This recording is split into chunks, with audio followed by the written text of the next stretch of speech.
Sometimes my food gets me way too excited. Now, if you aren't turning your chicken wings into mini parmas this weekend, now that should be illegal.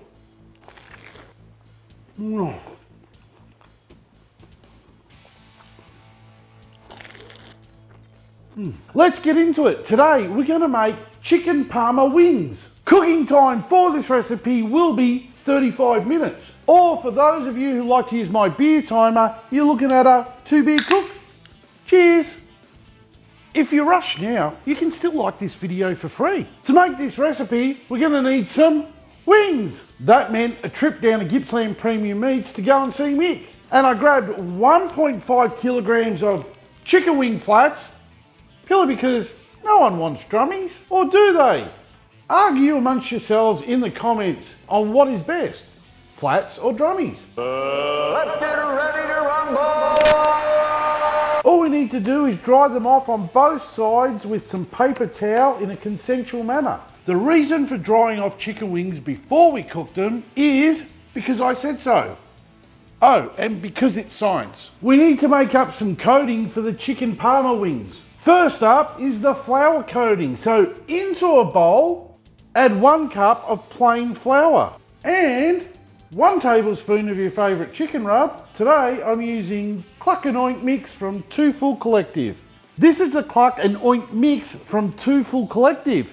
I'll put a link in the description. They're an Aussie-based company, so they might not ship internationally. Whisk that up and push it aside. Now for the egg wash. Into a different bowl, add the insides of 4 eggs. Make sure one's a double yolker like mine. We won't be needing the outside of the eggs for this recipe.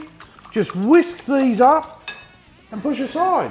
Onto the outer crumb layer, and you guessed it, grab another bowl, and into it we're going to put 2 cups of panko crumbs, 1 teaspoon of garlic powder, 2 teaspoons of smoked paprika, 1 teaspoon of Vegeta. This is Vegeta. I've talked about it before and I've used it before. If you can't find it in a local shop, there's a link in the description so you can buy it off Amazon. 1/3 cup of finely grated Parmesan cheese, 1/2 teaspoon of salt, and 1/4 teaspoon of black pepper.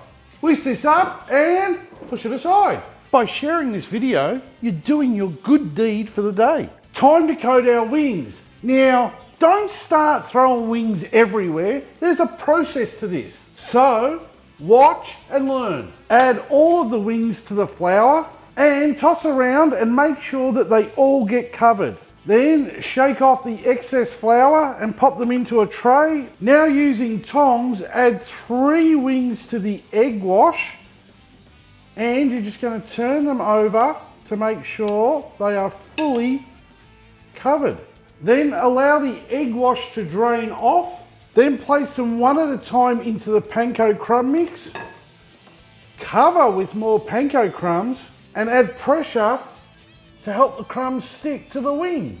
Then add to a baking paper lined tray once they are all covered. And then place these in the fridge for about an hour until we're ready to grill them. By placing the wings back in the cold air of the fridge, it helps that coating stick to the wings and not come off while we're cooking them.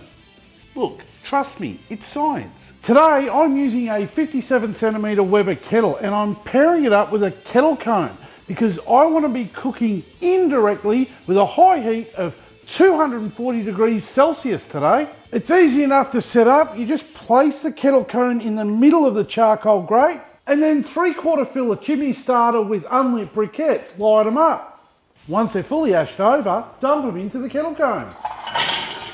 Carefully put the grill back in place, then place the lid back on, opening all the vents, and we're going to give that grill 10 minutes to warm up. If this video makes you want to subscribe to this channel, I have to apologise for what's coming up next. The grill is toasty and warm now, so we can give it a spray with some cooking oil. This is just going to help us create a non-stick cooking surface for our wings. We'll also give the wings a good spray of cooking oil on both sides. This will just help us create that nice, crispy, crunchy outer that we want. And just place the wings around the outer part of the grill, as this is where that high heat from that kettle cone is being forced. Put the lid back on and let them cook away for 30 minutes. As the grill heats up, the metal expands and the pores open up. So by spraying oil on the grill and on that metal, it fills in all the pores and we've created a non-stick surface.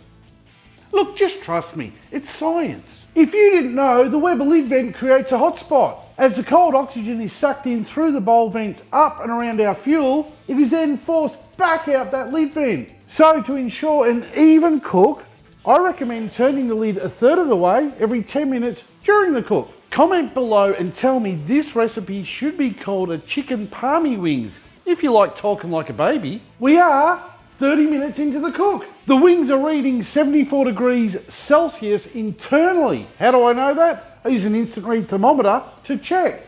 So that means we are dealing with no death chicken at the moment. And it also means it's time to add some toppings to these crispy wings. Just want to add some shredded mozzarella to each wing and then add some warmed up passata sauce. I like to add mine to a squeezy bottle. It just makes it easier to apply. This is a passata I'm using, and guess what? They even call it parma. And then just finish off with some finely grated Parmesan cheese. Slam the lid back down and give these 5 minutes for that cheese to melt. I opted for passata sauce for this recipe because it's my recipe. And it's a bit too complicated to explain. It's science. You wouldn't understand. What? The wings are ready to come off the heat. Woohoo! Look at that. Just get them all off the heat and put them straight onto a serving platter. And then just sprinkle over some freshly chopped basil and shove them in your gob. Super crunchy and still so moist.